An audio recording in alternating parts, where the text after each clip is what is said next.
bienvenida a todos los colegas. Hay 19 participantes ya. Si usted desea alguna pequeña introducción antes de empezar a mostrar las láminas para esperar que se puedan conectar unas 5 personas más. Sí. Bueno, como tú quieras, podemos esperar un ratico. Sí, me gustaría esperar unos 3 o 4 minutos, doctor Ricardo, que ahí se van conectando. Y como afortunadamente no tenemos problema con el tiempo. Gracias a tu colaboración no tenemos ese problema con el tiempo. Ahí se conectó Adriana Falco también. No, doctor, con mucho gusto, porque además el tiempo a veces es corto y es frustrante que los colegas y los residentes y todo el mundo preparen bien su charla y después no puedan darla completa. Entonces, claro. Se te agradece. Felicidades, saludos. Por favor, avíseme usted cuando vea a unos más allí conectados, doctor Ricardo, y comenzamos. Astrid también conectada, Carla, él dando las gracias al doctor Carlos Gutiérrez por la invitación. Bueno, esperemos un momentico a ver. Saludos, doctora Elda, feliz tarde, bienvenida. Bueno. Gracias, Sion, muchísimas gracias. Un abrazo a todos. Bueno, podemos ir comenzando, doctor Pérez, si usted lo considera. No sé si el doctor Ortiz se pudo conectar ya también. Sí, William lo vi conectado hace rato. Me gustaría que estuviera ahí porque muchos de esos casos que vamos a mostrar, el doctor Ortiz ha sido mi compañero. ¿Sí? Claro. Conectado. Quizá lo interesante, Carlos, con esto es que muchos de los casos que nos vas a mostrar ahorita organizándolo son casos que hemos vivido de diferentes maneras en la consulta de dermatología en las tardes, o algunas son experiencias personales de cada uno. Pero es interesante esto de esta visión, tú como cirujano plástico que has colaborado mucho en estos últimos años con la cirugía en la consulta general de dermatología en el Instituto de Biomedicina. Sí. Bueno, es cierto, doctor. En realidad, creo que son como 14 o 15 casos que vamos a presentar al final. Un solo caso no es nuestro. Son unas fotos que el doctor Pérez amablemente me cedió, que le enviaron de un lugar remoto donde un paciente tuvo un colgajo traumático con una herida por un machetazo. Eso lo vamos a ver. Cutáneo y utilidad de cirugía dermatológica. El tema de colgajo cutáneo es un tema extremadamente amplio. Incluso los libros especializados necesitan 600 a 700 páginas para desarrollar este tema. En vista de eso, tratamos de hacer una revisión sistemática, esquemática de las técnicas, muy sencilla, y después de eso presentar unos criterios de selección, porque lo más importante es que al final nosotros como cirujanos y nuestros colegas dermatólogos que hacen cirugía dermatológica tengan la herramienta de elegir por lo menos 2 técnicas apropiadas para cada paciente que le sirvan para resolver el caso. Eso es lo importante, tener ciertos criterios que están en los libros, pero también hay criterios que da la experiencia, pues los años van enseñando un poco, ¿no? Porque no somos infalibles y a veces cuando empezamos en esto podemos tener ciertas dudas. Lo importante es revisar el tema, actualizándonos periódicamente y con el ejercicio diario y los años, pues también vamos aprendiendo algo más. Cada paciente nos enseña algo. ¿Qué es un colgajo cutáneo? Bueno, es un segmento de tejido que es transferido con su propio aporte sanguíneo, a diferencia del injerto que se revasculariza del lecho. Recuerden, cuando hablamos del injerto, bien lo dijimos, su irrigación propia se pierde en el momento. En cambio, aquí, en los colgajos, siempre la conservamos. Puede ser que finalmente se pierda como en los colgajos traspolados, o que no sea la del lugar, sino sea de otro sitio, pero por un colgajo microquirúrgico. Tenemos varias clasificaciones de los colgajos cutáneos y vamos a hablar esencialmente de colgajos cutáneos, aunque en algún momento podemos ver un colgajo miocutáneo o fasciocutáneo. Según la localización de los colgajos, se dividen en locales, regionales y distantes. Y algo muy sencillo de recordar es que los locales están al lado, justo al lado del defecto y comparten un lado del defecto. Porque los regionales, aunque estén muy cerca, no comparten el lado, no comparten un margen con el defecto resultante de la resección. Y los distantes son aquellos que son realizados con tejido lejano al defecto, con un pedículo que por ser insuficientemente largo tiene que ser realizado de otra forma. Esos son el microquirúrgico y los colgajos en tubo. Los colgajos en tubo era la similitud, una técnica antigua donde un colgajo lo iban rotando y avanzando cada 21 días hasta llevar a 3 o 4 cirugías al paciente, como un gusano que iba con cola, cabeza, cola, rotando, y al final, después de 4 o 5 cirugías, y en cada una de ellas el colgajo iba sufriendo el tejido, algo de isquemia, llegaba a su destino final. Cuando en Estados Unidos y en Inglaterra nació la técnica microquirúrgica y se empezaron a definir los criterios, esos colgajos en tubo terminaron quedando en la historia, pues, ya no se usa. Hay otra consideración importante que es la clasificación de acuerdo a la irrigación. Como ustedes saben mejor que yo, la piel tiene un rico plexo, muy rico plexo vascular, y ese plexo vascular o esa malla vascular es la que nos produce el colgajo de patrón aleatorio. Ese patrón aleatorio nos permite que el colgajo que nosotros vamos a tomar tenga un pedículo superior, inferior, derecho, izquierdo, porque en teoría la mayoría de esos colgajos tienen el mismo plexo vascular en todas las direcciones. Pero hay algunas particularidades del colgajo cutáneo de patrón axial que dependen de una arteria que suministra gran parte del riego. Esa arteria va en el eje longitudinal del colgajo.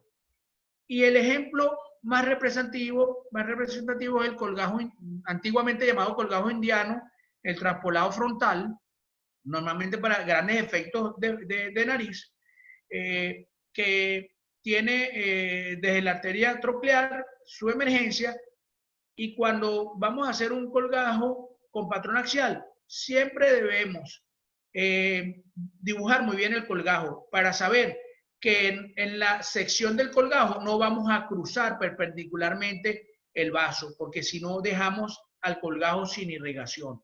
También en los centros donde hay ultrasonido de partes blandas, Doppler, con 17 MHz, muy sensible, a veces el cirugía reconstructiva, en cirugía plástica, se manda a hacer un eco y el radiólogo experto en eso le puede decir a uno, mira, ahí creemos que si hay arteria, creemos que si hay vena.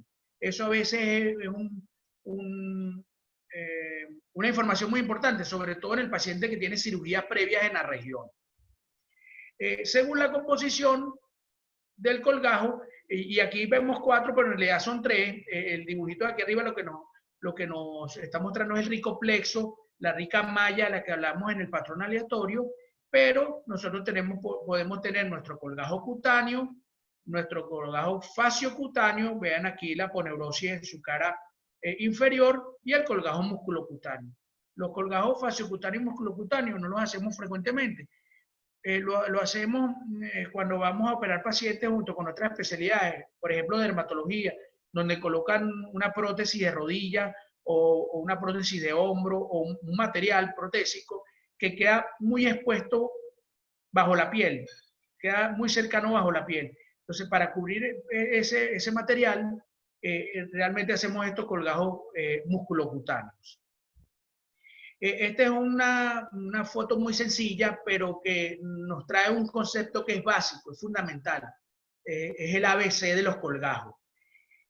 En colgajos siempre vamos a tener un defecto primario, que es el resultante de nuestra resección, evidentemente la mayoría de las partes por lesiones tumorales, y cuando nosotros rotamos ese colgajo, producimos un efecto secundario.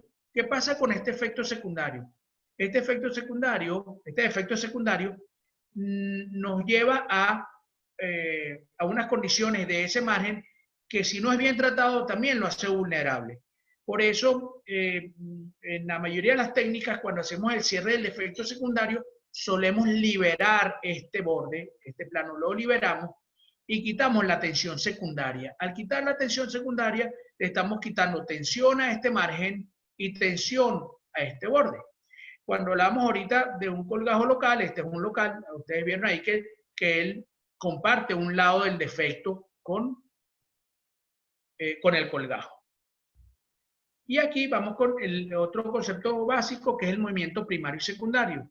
El movimiento primario de nuestro colgajo es este. Nosotros hicimos una resección y que en este caso, con un colgajo de avance, que es el colgajo que tiene vectores en una sola dirección, intentamos el cierre, pero liberamos este otro, el lado opuesto. ¿Para qué? Para que entre esos dos movimientos primarios y secundarios se nos libere tensión en esta parte de la línea de sutura y por ende en las siguientes. Mientras más cercano a la base está, menos tensión tiene.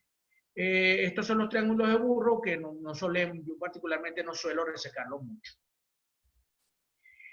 Según el método de transferencia, los colgajos son de avance, de transposición, de rotación, de interpolación y los avances y los colgajos en salto que no vamos a tocar porque eso realmente ya no se utiliza, el colgajo libre que es el microquirúrgico. Además de esto, tenemos una modalidad que no está aquí porque la pusimos más adelante, que es la setaplastia, que es extremadamente versátil. En este colgajo de avance, este es un esquema, después vamos a ver los casos clínicos, podemos ver como después de la resección, nuestra liberación de colgajo y el cierre nos produce un movimiento en una sola dirección, un vector unidireccional, o en un solo sentido, quise decir, porque cuando vemos aquí un colgajo de avance doble, que es la típica H-plastia que siempre vemos y que nos gusta hacer en la frente, las lesiones de frente y en las lesiones también de ceja, es el mismo sentido, pero es bidireccional. Aquí, en los defectos que son mucho más grandes, liberamos de un lado y otro para liberar tensión primaria de ambos lados y producir un cierre con una línea sin tensión preferiblemente. Eso es el clásico colgajo de avance. En los otros colgajos de avance, que son muy frecuentes en región sacra, por ejemplo, son los colgajes de avance de B en Y y de Y en B. En el colgajo de B en Y hacemos una incisión en B y la resección a veces es como un boomerang, pero finalmente tenemos que cerrar y producir un cierre de la vertical para que nos produzca el eje Y y finalmente cerramos el resto de la herida, eso nos da la Y. En el colgajo de Y en B es diferente.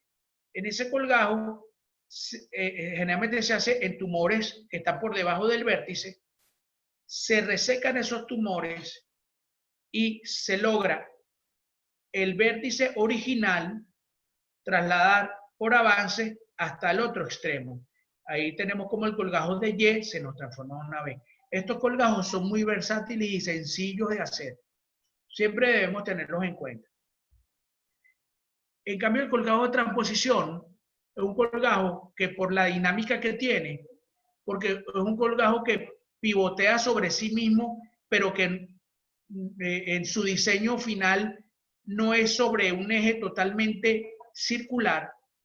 Ese colgajo de transposición siempre lo diseñamos y mientras más vamos rotando hacia abajo, más se va acortando. Vean que el tamaño de este colgajo al principio es mucho más largo que el colgajo final cuando lo rotamos 180 grados.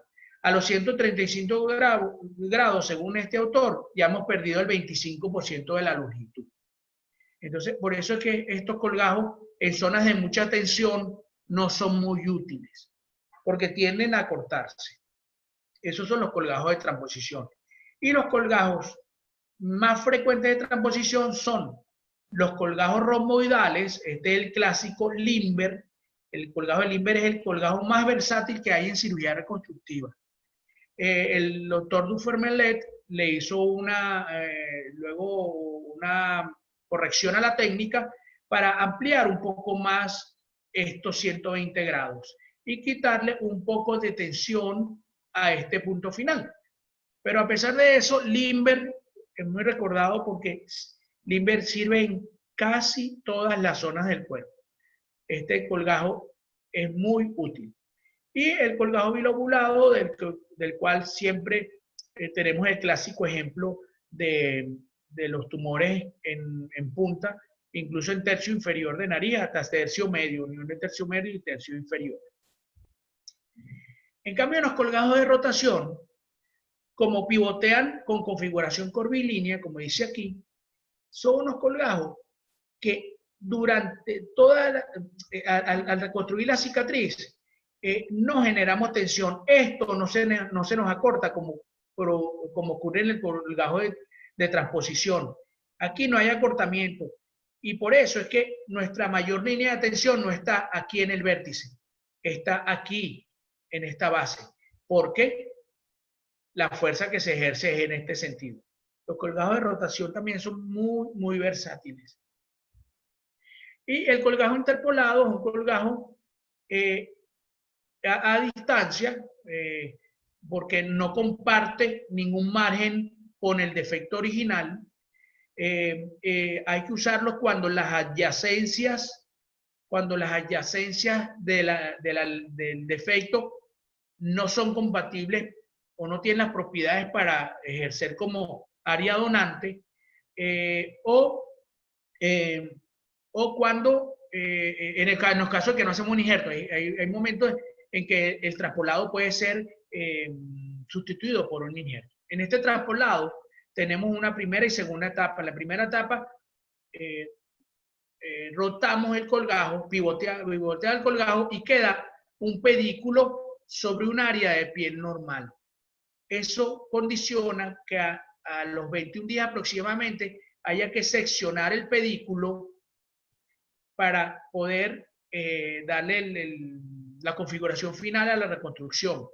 En algunos casos, algunos autores, yo lo he hecho en varias oportunidades, esto interpolado lo hacemos en una sola etapa, porque lo que hacemos es desepitelizar la piel que está, valga la redundancia, desepitelizar la piel que está debajo del pedículo, la rebajamos y dejamos finalmente este colgajo interpolado en un solo tiempo. Otros recursos muy, muy versátiles son las cetaplastias.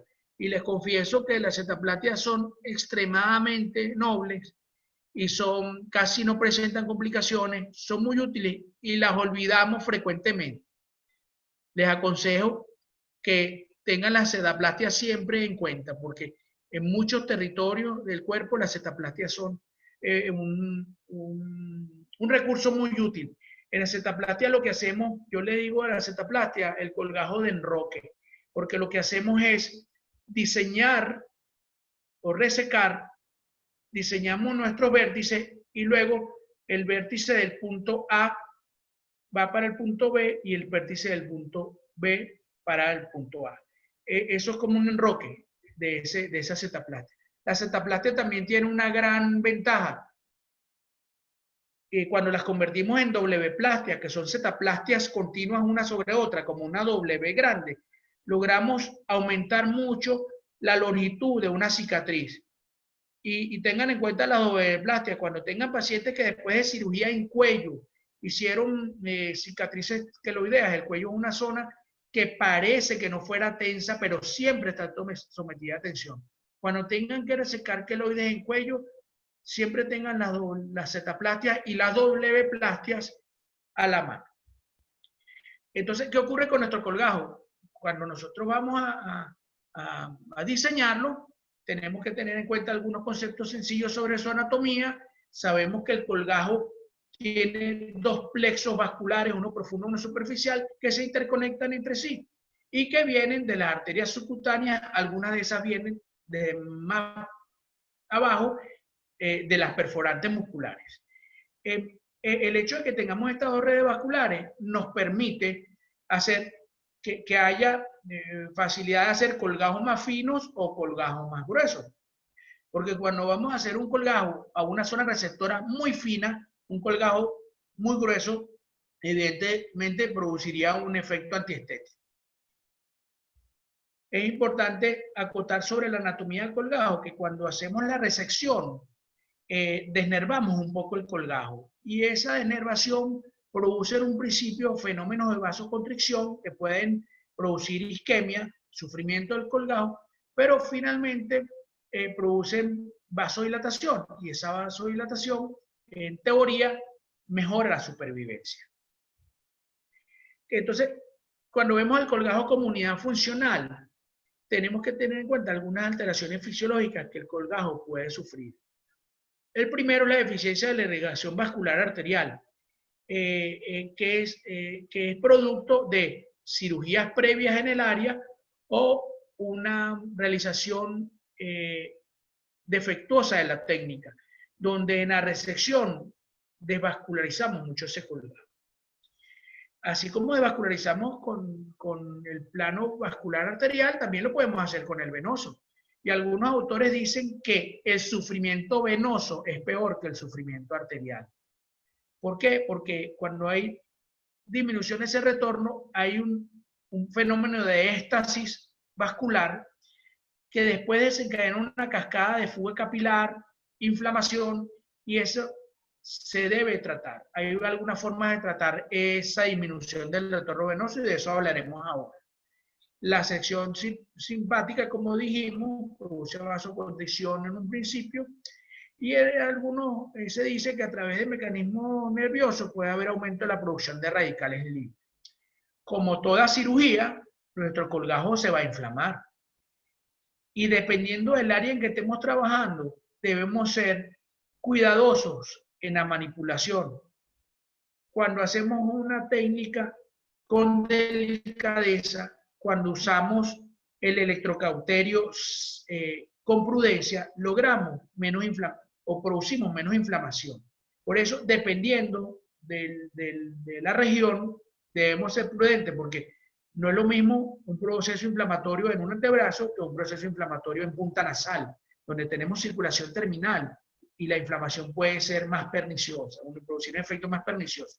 Y la reperfusión, hablamos de la reperfusión, cuando algunos colgajos sufrieron por trauma, por edema, por mala técnica, por tensión, por exceso de tensión en el colgajo o por exceso de infiltración anestésica. Si nosotros infiltramos en exceso, esa infiltración va a producir un colapso de la red microvascular. Y horas después, cuando ese material, ese líquido infiltrado es removido, viene un fenómeno rápido de reperfusión. La reperfusión también produce alteraciones porque puede disparar un fenómeno de fuga capilar. Es el mismo fenómeno microscópico de los pacientes que tienen lesiones vasculares en miembros, en arterias grandes, los revascularizan y a las 24 horas el miembro está sumamente hematizado, pero porque tiene una restitución de su circulación después de un periodo de isquemia prolongada. Siempre hemos hablado de un colgajo, de su base y su longitud. Y siempre hemos tenido un concepto que ya aparentemente no es muy cierto, de que la relación de la longitud del colgajo y su base no debería ser mayor a 2,5. Por muchos años se habló de esa relación como algo sine qua non. Sin embargo, en unos estudios en los años 80 lograron demostrar que aquí tenemos dos colgajos. Aquí tenemos dos colgajos que tienen la misma longitud, pero el ancho de su base es muy diferente. Que lo que determina el sufrimiento de ese colgajo es la presión de perfusión capilar. Y que esa presión de perfusión capilar no necesariamente está ligada a la base del colgajo, a la dimensión de la base.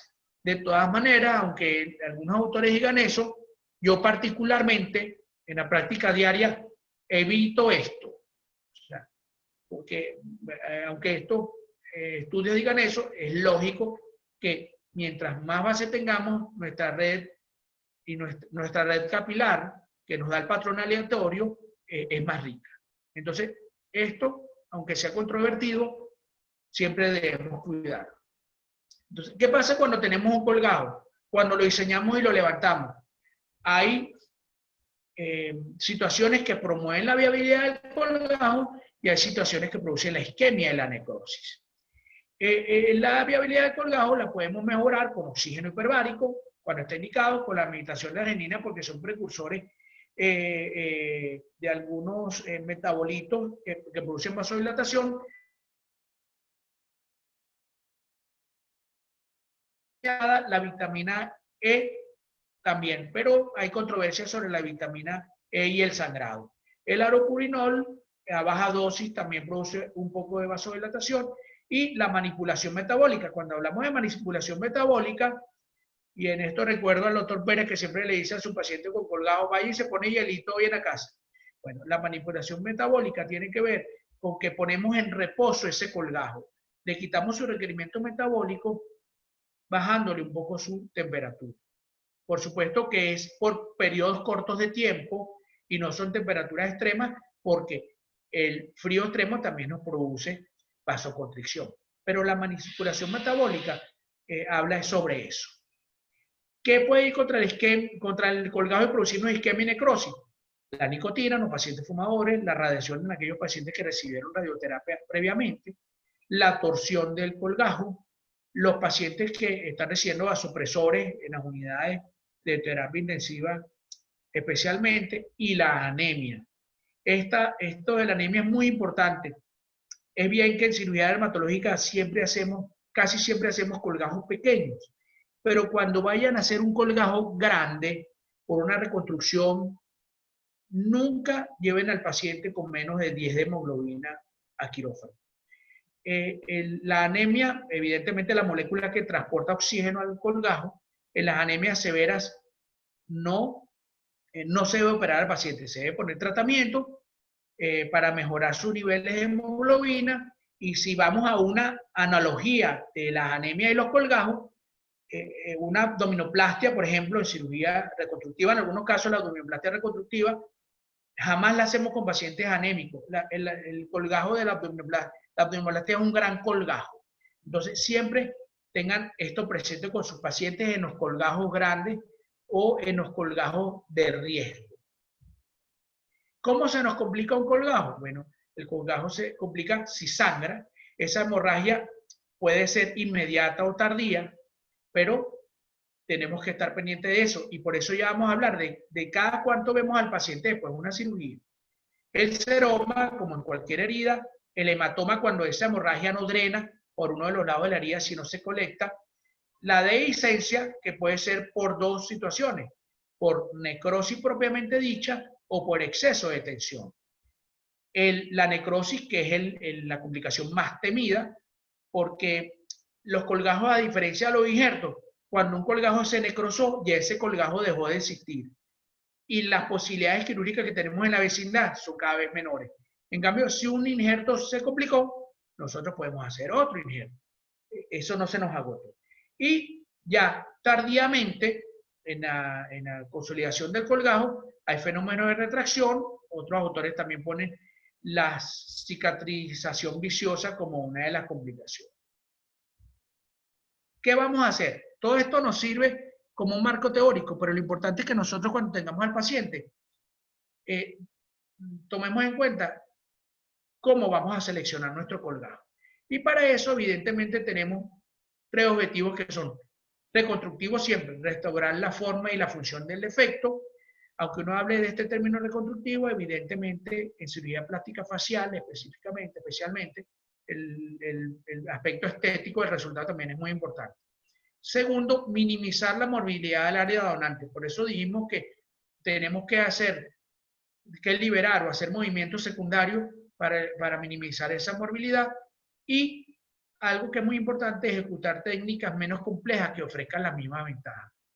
Tomando en cuenta la selección de estos tres objetivos que son generales, tomamos un concepto de cirugía reconstructiva que se llama escalera reconstructiva. La escalera reconstructiva es un abordaje sistemático para tomar la decisión, y se escoge siempre de la técnica menos compleja hacia la más compleja. La menos compleja que cumpla el objetivo y la necesidad, esa es la correcta. Siempre esa escalera progresa desde las opciones más simples a las opciones más complejas. Aquí tenemos, por ejemplo, un gráfico muy sencillo, que es la escalera reconstructiva. Cierre por segunda intención, cierre primario, injerto de piel, transferencia de tejido local, de tejido regional y de tejido libre. Estos tres últimos que nombré evidentemente son los colgados.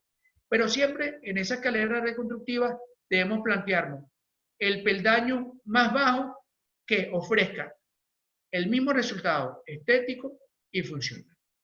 Con esa escalera reconstructiva, que es muy rígida, porque se supone que en las escaleras vamos paso a paso, los cirujanos plásticos crearon un concepto que se llama ascensor reconstructivo. En el ascensor nosotros vamos del piso 1 al piso 10, no pasamos por los otros pisos.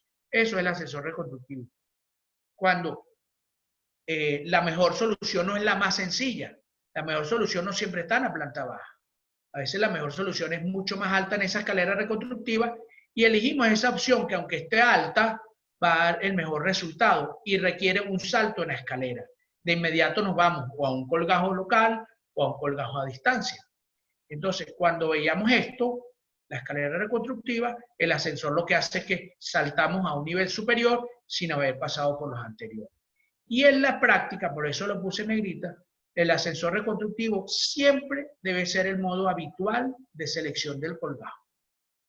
A veces queremos hacer una técnica que nunca hemos hecho o creemos que porque la técnica es más compleja es mejor. No, eso es algo que debemos de desechar un poco porque el ascensor reconstructivo no siempre está en el último piso. Y entonces para seleccionar ese colgajo en el ascensor reconstructivo, el piso que vamos a escoger, tomamos en cuenta la forma, el contorno y las necesidades de la reconstrucción. La localización es muy importante porque, como ustedes saben de anatomía de piel, no es lo mismo la piel de la planta, de la región plantar, que la piel de la punta nasal. Son pieles muy diferentes en su estructura y por lo tanto tienen una elasticidad muy diferente, resistencia muy diferente, irrigación muy diferente. El tamaño del defecto y, algo muy importante, las estructuras expuestas o subyacentes. Esto es importante cuando debajo de ese colgajo que vamos a realizar hay estructuras óseas, hay estructuras nerviosas o vasculares. Y la viabilidad del tejido circundante. Si, como vimos en estos días en el hospital, un paciente con una gran lesión que estaba en mano, pero tenía antecedentes de quemadura en todo el antebrazo, ese paciente no tiene viabilidad de su tejido circundante. Eso es muy importante tomarlo en cuenta. Y esa viabilidad del tejido circundante también está determinada por cirugías previas cercanas a la región. Y vamos a ver un caso de eso ahora. Por lo tanto, con todo esto, vemos cuáles son los sitios donantes de los que disponemos. En la revisión bibliográfica conseguí un artículo muy interesante que está en Actas de Hermosifiliográficas, no conocía yo esa revista, donde no sé si el doctor Pérez, la doctora Oliver, la doctora Elda conocen a estos doctores, pero estos son 10 jefes de servicio de cirugía dermatológica en la península ibérica. 9 en España y 1 en Portugal. Hicieron un estudio multicéntrico donde esos 10 dermatólogos tienen entre 10 y 30 años de experiencia con más de 300 casos por año. Están en España y en Portugal. Dividieron, esto es solo en cara, dividieron la cara en 28 unidades o subunidades estéticas faciales. Y cada dermatólogo debió elegir 2 colgajos de su preferencia, en orden de prioridad. En primer lugar, por supuesto, el que le parece a él el mejor y el que más utiliza. Y en segundo lugar, la opción que tomaría. A cada uno de esos colgajos que según ellos eran los más idóneos, se le dieron 10 y 5 puntos. Y tomando en cuenta la información de cada médico, cada colgajo tenía 100 puntos como máximo en puntuación. Estas son las unidades estéticas faciales que ellos, les dejé ahí la foto para que la puedan ver luego con calma, que ellos usan en su estudio. Y aquí tenemos una tabla sobre las primeras, segunda y tercera alternativas resultantes de todas las sumatorias en el estudio. ¿Qué ocurrió? ¿Qué ocurrió? Las conclusiones del estudio dieron estos conceptos que son básicos e importantes. Según la movilidad del colgajo, los colgajos más realizados fueron los de avance, seguidos por transposición y rotación en ese orden. El colgajo más realizado en las 28 subunidades de la cara es el limber, que como dijimos hace rato, es un colgajo muy versátil. Y los colgajos con más puntaje, o sea, los que hubo prácticamente unanimidad, con 100 puntos, o casi unanimidad por encima de 80, fueron los siguientes. El glabelar para el canto interno del globo ocular. Los 10 cirujanos escogieron ese colgajo como su opción número 1. La H-plastia para frente, el que siempre la hacemos cuando tenemos oportunidad, 95 puntos. Y así van bajando el colgajo en bisagra para concha auricular, 85, aunque confieso que ese colgajo auricular, el colgajo en bisagra, no es un colgajo fácil de hacer. Y en mi práctica, realmente me gusta la segunda opción que ellos nombraron, que es un cierre por segunda intención en la concha. A eso nosotros le sumamos un pequeño apósito con sulfadacina de plata en particular. El colgajo Z para cuello cabelludo, sumamente útil, 80 puntos. El de Tencel para párpado inferior y el colgajo en isla para labio superior. La unidad estudiada que tuvo menos opciones fue la zona parotidia. ¿Por qué? La parótida es un sitio muy difícil de operar. Por eso, entre todos los 10 cirujanos, solo nombraron 2 técnicas para cubrir la zona parotidia. Y la localización que tuvo más opciones o más opiniones fueron el antihelix de pabellón auricular y 3 subunidades de la nariz, la pared lateral, la punta y el dorso. ¿Qué quiere decir esta variabilidad? Al margen de que la variabilidad está determinada por la experiencia de cada médico, que ninguna de esas técnicas es casi perfecta. Cuando una técnica es muy, muy buena, se suele aceptar como unánime. Entonces, estas localizaciones con muchas opciones terapéuticas en el estudio, no quiere decir que ahí no siempre es fácil tomar la decisión. Después de que tenemos más o menos esto, les voy a nombrar algunos casos. Todos estos casos son propios del servicio o en otra instancia, pero siempre han sido propios. Este es un paciente con la clásica lesión enfrente, en que hacemos un colgajo de avance sencillo, pero es doble, la misma dirección y sentido opuesto. Lamentablemente no tengo una foto posterior del paciente, pero esos pacientes, como tienen un colgajo doble y hemos hecho liberación de tensión primaria en ambos lados, suelen cicatrizar muy bien. Además, esas líneas horizontales suelen ir muy mimetizadas por la expresión del paciente. Esta es una paciente del Dr. Pérez, una señora que tenía una lesión extensa naciendo.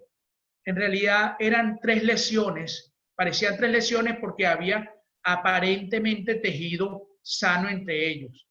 Y el doctor Pérez debió realizarle una resección muy amplia naciente. A esa paciente, con anestesia local, le diseñamos un limber.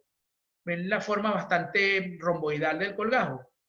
Se le diseñó un limber, le hicimos una prolongación muy pequeñita aquí para quitar un exceso de piel que había, y a las 2 semanas esta paciente con una muy buena evolución. Aquí podemos ver este video corto donde ustedes hacen esta maniobra, presionan, quitan el dedo y en menos de 2 segundos hay llenado capilar. Esa es una de las formas de monitorizar un colgajo. Y de eso vamos a hablar un poco más adelante, de una manera muy sencilla. Esta es una paciente con una lesión no en punta, sino unión del tercio medio inferior de nariz, a la que se le diseñó un colgajo de transposición bilobulado.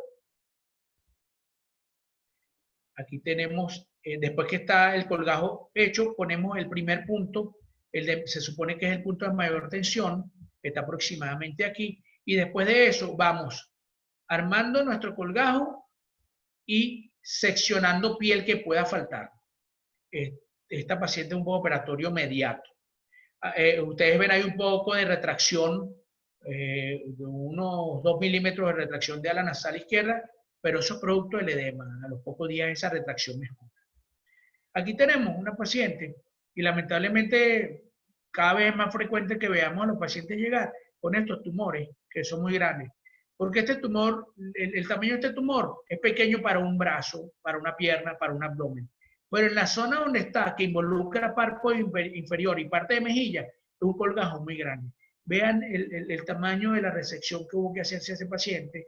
A ese paciente no le pudimos hacer un TENSEL, porque el TENSEL es un colgajo que solo nos va a cubrir parte del párpado inferior. Ese paciente tuvimos que hacerle un Mustardé, pero además, como había en una zona que era el tercio medio del párpado inferior hacia abajo, en mejilla, defecto, tuvimos que liberar el surco nasoorogeniano para poder hacerle esta cirugía a la paciente. Como ustedes ven ahí, esa paciente tiene ligero ectropion en el ángulo externo del ojo. Ese ectropion mejoró posteriormente, pero no del todo. ¿Por qué? Porque esta paciente es un paciente que para estas lesiones tan grandes deberíamos hacer una mayor disección, que realmente la hacemos con anestesia general. Y la paciente particularmente en el procedimiento tuvo molestias, tuvo dolor. Ese es un Mustardé. Este es otro de los colgajos muy útiles y por cierto en el trabajo que les presenté es casi unánime. En las lesiones que están entre ala nasal y labio siempre se prefiere el colgajo en isla. Este es un paciente con su lesión, aquí hemos dibujado la lesión y nuestro margen de seguridad. Y después que esa lesión está resecada, somos muy cuidadosos. Esta resección de los lados de la isla la hacemos solo en epidermis y dermis. Evitamos irnos muy profundo y evitamos tocar la grasa de este pedículo, porque el pedículo está en la grasa subcutánea. Lo estaríamos desvitalizando. Este paciente, finalmente, la grasa tiene mucho compliance, es muy elástica, lo reconstruimos y esto es el postoperatorio inmediato, el mismo día de la cirugía, donde vemos un poco de retracción del labio aquí por el edema, eso mejoró posteriormente. Y aquí vemos una visión lateral donde se ve que el defecto luce bien, pues. No hay grande deformidad en el paciente. Este otro caso, el doctor Pérez, este paciente tenía un carcinoma espinocelular en labio. Como ustedes pueden imaginar, esa cirugía fue una cirugía muy grande. El paciente solo le quedó 1,5 cm de ambos lados del labio inferior. Fue una resección en cuña muy grande. También este paciente llevó disección ganglionar. Nos acompañó el doctor Tarona, que ya no está por aquí por Caracas. Y después de eso se construyeron 2 colgajos de los ángulos y del labio superior. Esto les puse esta foto porque este colgajo es un colgajo miocutáneo. Cuando ustedes hacen este colgajo de los ángulos, tienen que traerse el músculo orbicular. Si cuando ustedes restituyen la anatomía del paciente en el medio, no suturan el músculo orbicular de los labios antes de resecar la piel, ese músculo quedará discontinuo y el paciente tendrá movilidad en toda la boca, menos en esa zona. Ahí no habrá movilidad.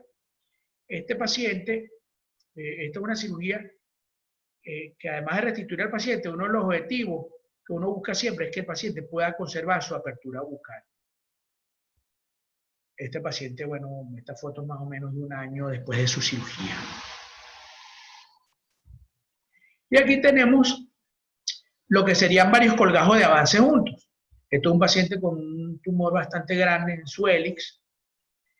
En ese caso hay muchas técnicas, pero lo ideal es que independientemente de las técnicas siempre haya varios colgajos de avance.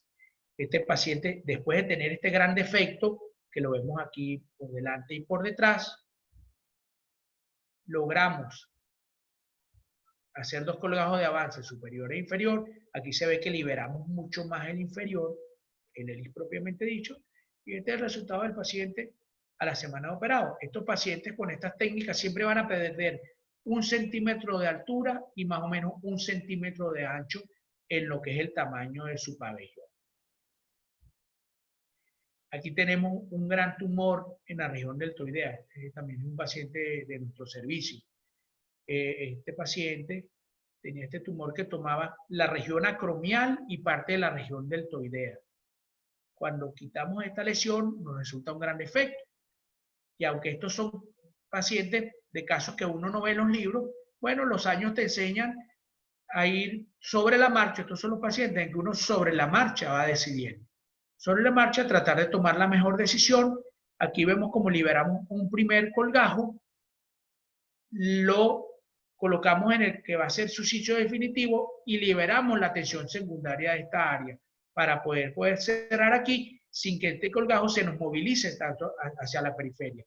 Y posteriormente, cuando ya habíamos hecho eso, habíamos liberado aquí, podemos cerrarlo, vemos que el colgajo no se desplazó tanto hacia arriba, diseñamos un segundo colgajo. Este segundo colgajo también lo rotamos y logramos este resultado. No es una cicatriz muy estética, evidentemente, las cicatrices en hombros no son muy estéticas, pero logramos cerrar ese efecto tan grande del paciente. Estos efectos en las zonas de flexión y extensión, llámese rodillas, hombros, codos, muñecas, siempre dan un poco más de complejidad por eso mismo, por la movilidad. Y siguiendo eso, les voy a mostrar. Este caso parece sencillo, pero siempre en miembros superiores e inferiores, el cierre es mucho más complejo que en un abdomen, que en una cara o que en un cuello. Aquí las líneas circunferenciales de tensión suelen ser mucho más altas. Y mientras más descendemos en el miembro, más tensión solemos tener hasta el tobillo. Esto es un paciente del servicio también. Recuerdo que la doctora Nazaré presentó ese caso. En algún momento, esto era un dermatofibroma, una variedad benigna. Lo resecamos y finalmente tuvimos que, esa foto no la tenemos, pero hicimos una sección como un pequeño colgajo de rotación, liberamos, lo colgamos en su lugar y liberamos el lado opuesto. Este es el paciente al 7º día y este paciente ya con un mes de cirugía. Estas intervenciones cerca de los tobillos no son fáciles y son más difíciles si regresamos y tenemos el tumor sobre el maléolo. Cuando tenemos un tumor sobre el maléolo, tenemos que hacer un colgajo llamado encono de barquilla, como en una barquilla, donde cubrimos el defecto, la exposición ósea con grasa de un área y con piel del otro, como un doble colgajo, donde uno es de grasa y otro es de piel. Siguiendo los miembros que no son fáciles a veces de cerrar, podemos ver estas cicatrices que pueden verse un poco dramáticas. Pero este es un paciente del Dr. Pérez, llegó con una lesión longilínea, parece una lesión pintada con un marcador. El Dr. Pérez le hizo la resección al paciente y eso era un melanoma. Esto que está pintado aquí son los márgenes de ampliación después de tener el resultado. Evidentemente aquí tenemos al menos 1,5, eso nos daría por lo menos 3 centímetros en este eje, y aquí tenemos quizás unos 6 o 7 centímetros. Esos centímetros los vemos aquí con el plano conservado, pero cuando hacemos la resección de la lesión, ese defecto se expande. Ahí vemos la retracción primaria y la gran expansión del efecto. Para ese paciente decidimos hacer un pequeño cierre en los extremos. Ustedes ven aquí 2 o 3 materiales de sutura y finalmente hubo que rotar un gran colgajo. Ese colgajo de rotación fue el que finalmente nos dio la cobertura de todo ese gran efecto, porque lo único que habíamos cerrado con puntos sencillos eran los 2 extremos, este que estoy señalando y este superior. Este paciente a la semana tenía este aspecto, todavía vemos costra. El paciente al principio tenía un poco disminuida la movilidad de su muñeca, pero por tracción de la piel, su movimiento de flexión y extensión, pero vemos ahí un resultado bastante aceptable. Este caso lo traje a colación, este es un caso de la doctora Yansante, simplemente porque son pacientes que vienen con lesiones múltiples y a veces son muy cercanas. Y el tratamiento de una lesión puede comprometer el tratamiento de otra. Por eso, en esta paciente que si dibujamos, la línea roja muestra el tumor y la línea azul lo que se resecó, en un postoperatorio inmediato con mucha inflamación, decidimos diferir la resección del segundo tumor. ¿Por qué? Porque si vamos a tomar aquí un pan nasal o un labelar, probablemente teníamos comprometida la irrigación de ese colgajo. De hecho, solo operamos una lesión. La paciente a las 6 semanas tenía este aspecto. Si ven con cuidado, solo logran ver una línea blanca aquí, que es la cicatriz.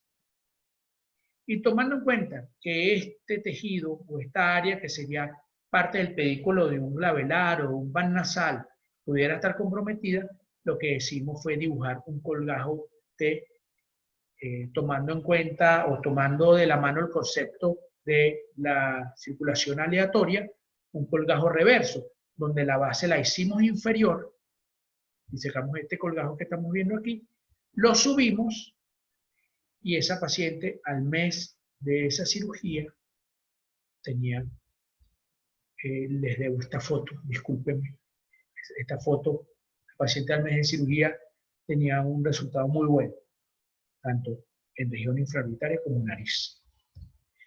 Este caso, ¿por qué se los traje? Porque son 3 casos en la misma paciente. ¿Pero qué? Un caso estaba en A100, otro caso estaba en ángulo, por debajo del ángulo inferior, interno ocular y cerca allá del surco nasogeniano, y este tercer tumor está mucho más abajo. ¿Qué hicimos para operar a esa paciente? Esto se hizo con una resección muy sencilla, pero aquí liberamos para poder, resecando esta lesión y resecando esta, liberamos desde aquí abajo. Y esta sección de liberación nos sirvió para resecar ese tumor y a la vez limitar la tensión para que no tuviéramos estropión en el ángulo interno. Esta paciente a los pocos días y esta paciente a los 2 meses de operar. Un resultado bastante aceptable. Ahí sí se pueden hacer, en estos casos podemos hacer cirugías el mismo día, varios actos quirúrgicos. Este caso es anecdótico. Este es el único caso que no tenemos de nuestros pacientes, pero esa imagen me la cedió amablemente el doctor Pérez. A él se la enviaron porque este es un joven que había recibido un machete, una herida por machete, un machetazo en la región retroauricular. Esto es un colgajo traumático. Esto es un colgajo por una herida por arma blanca. También existen los colgajos traumáticos por abulsión, donde ocurre mucho en los accidentes de tránsito de motorizados, donde los motorizados se caen a altas velocidades y la fricción de su piel contra el pavimento literalmente les arranca la piel, pero la deja siempre unida por un pedículo. Este es un colgajo traumático. Y aquí vemos en este colgajo traumático cómo esto seguramente fue una foto inmediata donde no veíamos cambios de coloración. Y aquí ya empezamos a ver los cambios de coloración del paciente. No sabemos si esta coloración violácea es porque es reciente y tenía un trastorno del retorno venoso o es tardío y tenía un gran trastorno arterial. Algunos autores dicen que cuando tengamos a un paciente con un colgajo traumático y un pedículo muy pequeño, terminemos de seccionar el pedículo para quitarle el sufrimiento de origen venoso y para que ese colgajo se comporte como un injerto. Hay otros pacientes, hay otras corrientes que dicen que si el colgajo tiene un sufrimiento venoso, y eso vamos ahorita a decir cómo lo podemos saber fácilmente, lo pinchamos con unas agujas de pequeño calibre y lo hacemos sangrar un poco. Otros buscan sanguijuelas y las dejan allí encima del colgajo para que las sanguijuelas eliminen ese éxtasis venoso. ¿Cómo monitorizamos esos colgajos después de hecho? Bueno, de una manera realmente sencilla. La temperatura debe ser muy cercana al área continua. Si el colgajo está muy frío, sospechamos lesión arterial. Si el colgajo está muy caliente, sospechamos lesión venosa. Igualmente con el color, si lo vemos pálido, sospechamos lesión arterial. Y si lo vemos violáceo, sospechamos lesión venosa. El llenado capilar es aproximadamente 2 segundos. Si está muy alargado, sospechamos lesión arterial. Ya vieron la maniobra en el pequeño video que vimos ahí. El sangrado del colgajo lo tenemos siempre que ver, porque si el colgajo sigue sangrando, nos puede provocar un hematoma. Y ese hematoma, si no drena espontáneamente, puede comprometer el colgajo porque aumenta la presión del colgajo. Y siempre debe tener ese colgajo consistencia blanda. Sobre el sangrado del colgajo también hay un comentario importante. Yo particularmente no uso norepinefrina, vasoconstrictores para cirugía de colgajo. ¿Por qué? Si yo pongo vasoconstrictores, ¡ay, qué cirugía tan limpia! ¡Qué bien! No hicimos hemostasia porque nos sangró. Pero cuando pasa el efecto del fármaco, que el paciente está en su casa, se dilatan esos vasos y esos vasos que no cauterizamos porque no estaban sangrando, empiezan a sangrar. Y esos son los pacientes que hacen hematomas tardíos. También, si no hemos provocado vasoconstricción farmacológicamente y vemos que el sangrado, que el colgajo en construcción no sangra nada, también debemos preocuparnos. Eso quiere decir que quizás nuestro pedículo es deficiente. Hay un concepto un poco nuevo que se llama retardo del colgajo. El retardo del colgajo quiere decir, y eso es una técnica por etapas que aumenta la circulación y la supervivencia. ¿Pero por qué? Porque en algunos colgajos que de antemano uno piensa que son colgajos de alto riesgo, uno diseña el colgajo, lo secciona, pero no lo transporta, lo vuelve a implantar en su lecho. Esa sección y reimplantación nos va a provocar un fenómeno de angiogénesis y de aumento de la microcirculación en los bordes del colgajo, que son las zonas que en teoría sufren más por trastornos de perfusión.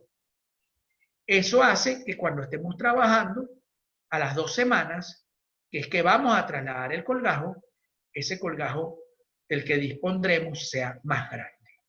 Ese tiempo entre el retardo y el procedimiento definitivo es de 2 semanas. ¿Cuál es el concepto en qué se basa este concepto del retardo del colgajo? En esto.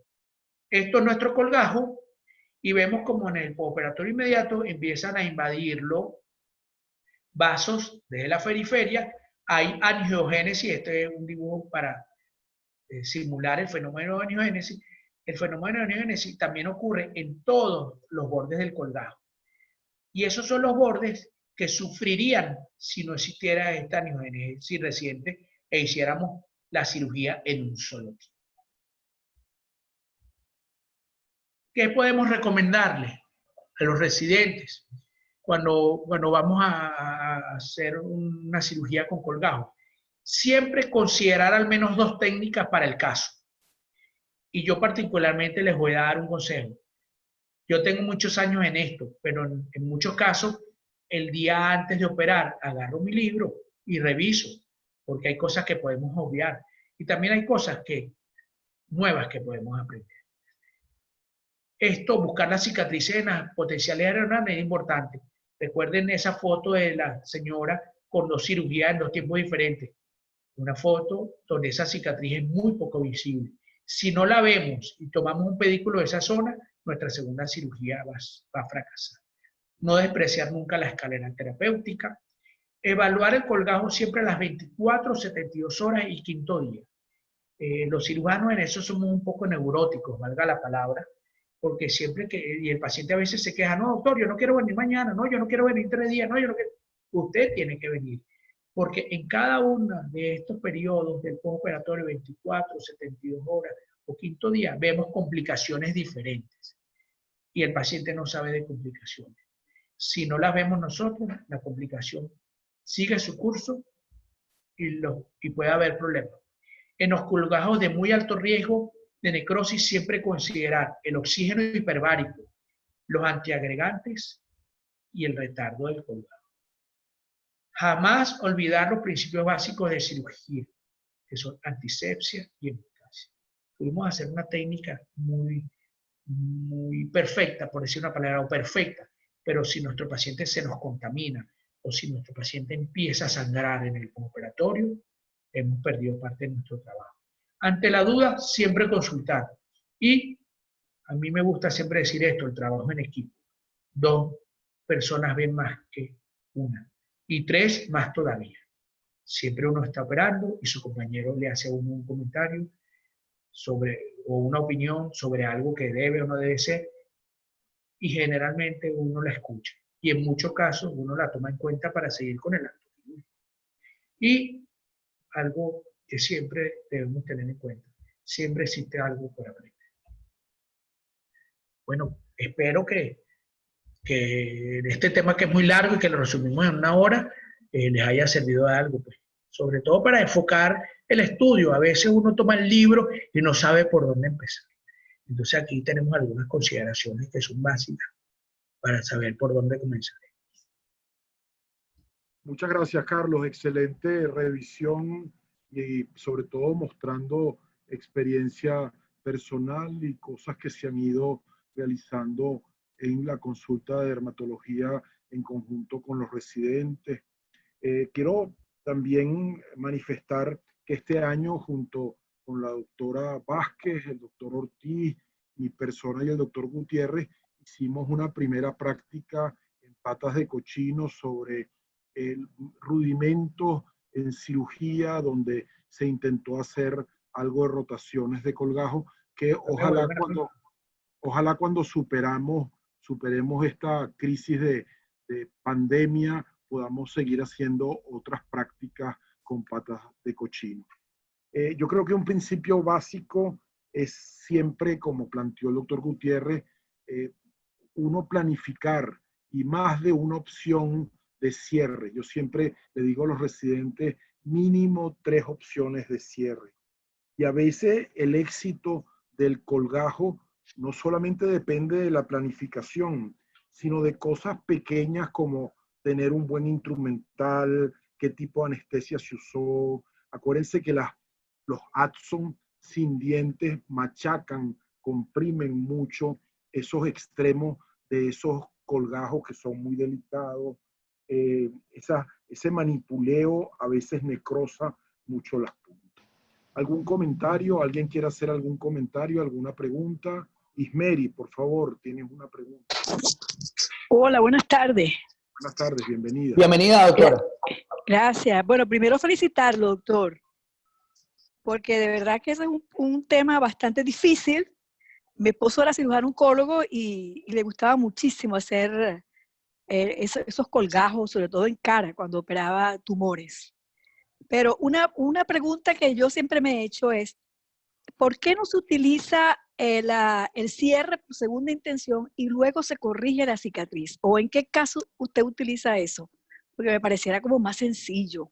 Por ejemplo, yo tuve la oportunidad de hacer durante 3 meses cirugía de MOS. En realidad yo no hacía la cirugía, sino que veía las biopsias por congelación del cirujano. Y ellos acostumbraban al cierre por segunda intención y luego citaban al paciente para la corrección de la cicatriz. Correcto, doctora. De nuevo le doy la bienvenida. Yo particularmente creo que me sobran dedos de la mano para recordar casos en que he dejado pacientes por cierre de segunda intención. Y uno de los pocos casos que hemos hecho es porque tenemos duda sobre los márgenes de resección, sobre que los márgenes estén libres de lesión. Y eso se da por la situación de la limitación que tenemos en la institución. No tenemos control de margen intraoperatorio, no disponemos de ese recurso. Pero en ese caso ni siquiera dejo expuesta el lecho. Coloco un apósito atado como si estuviera colocando un injerto idéntico, pero sin el injerto. Por varias cosas. Uno, la exposición del lecho nos promueve las infecciones. Esas infecciones después serían un hándicap para el injerto. injerto o el colgajo, lo que decidiéramos después. Segundo, la cicatrización por segunda intención provoca un plano de fibrosis en toda la periferia del defecto. Y esa fibrosis nos quita mucha elasticidad en la fabricación del nuevo colgajo. Ah, ok. Y si hacemos un colgajo posteriormente, quizás tenemos que hacer unas incisiones más grandes porque no tenemos elasticidad. La secuela estética, entre comillas, sería mayor. Amén de que cuando cerramos por segunda intención, si hacemos eso por segunda intención, tenemos que resecar el margen de esa úlcera que hemos dejado y perdemos más tejido todavía. Exacto. Por esas Ok. razones que yo recuerdo en la práctica diaria, no suelo hacer cierres por segunda intención. Incluso Claro. preferiría hasta hacer un injerto. Y me dicen que un borde está tomado con el injerto, yo sé cuál es el borde que está tomado. Con un colgajo no, con un colgajo yo arropé todo eso y no sé cuál es la zona donde quedó lesión residual. En cambio, con un injerto sí. Esa es una de las ventajas de los injertos. Sí. Claro, a lo mejor opino de esa manera porque no soy cirujano, doctor. No, claro, no. Yo simplemente le hablo de nuestra experiencia, Sí, sí. porque cada quien tiene su filosofía para trabajar y su forma de trabajar. Sí. Y en ese Sin aspecto, embargo, bueno, sin embargo, Ismeri, tú tienes Ajá. razón en defectos que no son muy grandes, en áreas cóncavas. correcto. A veces cicatrizar por segunda intención puede ser una opción válida.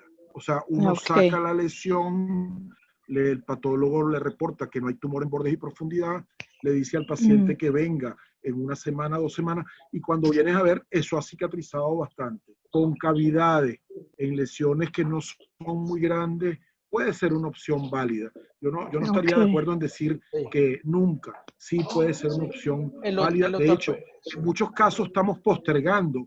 En muchos casos estamos postergando el cierre hasta que el patólogo nos diga lo sacaste completo para luego planificar. Y ahí va avanzando la segunda intención en ese caso y luego se reavivan los bordes o hasta a veces uno dice, oye, cicatrizó bastante, sigamos esperando la segunda intención. O sea que es una opción realmente válida dependiendo de la localización y del defecto. ¿Alguna otra pregunta? El doctor tiene razón respecto a eso. Sí, estoy recordando algo. Aunque este trabajo que les presenté de los 10 expertos españoles habla de colgajo, en las lesiones de concha auricular, la segunda opción de los 10 doctores fue el cierre por segunda intención, en la concha auricular. ¿Por qué? Porque esa es una excavación. Y si hacemos un colgajo o un injerto, vamos a producir un efecto de tienda de campaña y ese tejido va a necrosarse. Nosotros, con el doctor Pérez, sí, correcto, lo que está diciendo el doctor Pérez. Como una concavidad. Sí, y en ese caso, nosotros con el doctor Pérez, a esos pacientes, les ponemos un apósito de Aquacel plata, que es un apósito de una tela con sales de plata en partículas secas, para no dejarlo expuesto y minimizar las infecciones. Eso forma una costra como un apósito, que en este caso no es biológico, es protésico, pero parece una costra, y cuando se cae vemos ese lecho cicatrizado completamente. El doctor tiene razón. William, ¿algún comentario? William Ortiz. William, por favor. Sí, doctor. Carlos, felicitaciones por la presentación, muy buena, muy interesante, muy completa. Perdón la interrupción, la mayoría de esos pacientes operados con el doctor Ortiz en el instituto. Disculpen la interrupción. Carlos, tú utilizas un concepto que los dermatólogos no manejamos mucho, que es el concepto de retardo del colgajo. Okay, usted dice que se hace el corte del colgajo y no se hace el colgajo como tal, sino se deja otra vez colocado. ¿Ese colgajo se vuelve a suturar? Sí. Mira, o sea, no aquí se vuelve a suturar en el sitio donde estaba. Sí, le puse este dibujo porque es más o menos el fundamento del colgajo retardado. Tubular, ¿no? Del tubular. No, del de abajo, doctora. Disculpe, es que la flecha no se ve. De la imagen de abajo. La imagen de abajo vemos aquí como una sección transversal de un colgajo. Vemos las suturas allá arriba. Se creó ese colgajo, ¿sí? Y se volvió a suturar en el propio lecho. En las 2 semanas siguientes Aquí vemos el fenómeno de neovascularización, Revascularización. sí, y angiogénesis. Estos bordes del colgajo tenían muy poca perfusión. Y en esas 2 semanas esos bordes ganaron perfusión, ganaron malla vascular, ganaron patrón aleatorio. Entonces, cuando nosotros a las 2 semanas transferimos ese colgajo al área del defecto, ¿sí? Por eso se llama retardo del colgajo. Estas áreas están reperfundidas y es mucho más difícil que se necrosen. Porque en un colgajo se supone que la necrosis más fácil es en el área más distal.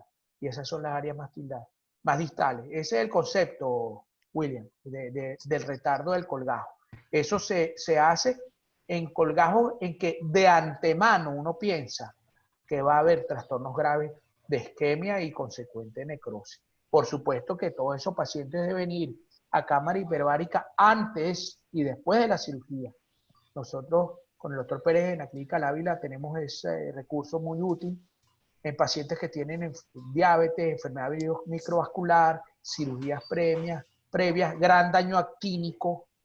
Esos pacientes van desde antes de la cirugía porque está demostrado que el oxígeno hiperbárico promueve la angiogénesis antes de la cirugía. Y después de la cirugía, por supuesto, siguen yendo. ¿Algún otro comentario? ¿Alguna otra pregunta? ¿Algún otro comentario de parte de los asistentes? ¿De parte de los residentes que están ahí sin comentar mucho? ¿Algún otro comentario? Bueno, si no hay más comentarios, muy agradecido, Carlos. Hemos aprendido y disfrutado mucho con tu presentación teórica y luego con los casos que fueron fascinantes. Aprendimos mucho con todo eso. Y bueno, el miércoles en la mañana tenemos la presentación de casos clínicos. Yo le propuse dígalo. Pero yo aprovecho para darle el mensaje final a los residentes. Siempre piensen en 2 opciones. La duda siempre es razonable y buena, porque cuando tenemos la certeza perenne nos equivocamos más fácilmente. Siempre la duda es un recurso que nos da la posibilidad de investigar, de preguntar, de llamar. Y por último, siempre tenemos algo que aprender. Y saben que yo llegué al Instituto de la mano del doctor Pérez para eso. Y todo esto que les mostré hoy aquí no es de mi práctica como cirujano plástico, es mi práctica, no con mis colegas cirujanos plásticos, todo esto es mi práctica con mis colegas dermatólogos. O sea, colegas médicos, pues yo no soy dermatólogo. Pero todo eso gracias a ustedes y a la institución también que me ha dado esa oportunidad, pues, porque estar allí también me hace feliz. Muchas gracias, Carlos. Muy buena toda tu presentación. Gracias por tu comentario. Nos volvemos a reunir miércoles en la mañana a las 9:30 con presentación de casos clínicos. Que tengan todos muy buenas tardes. Muchas gracias por acompañarnos.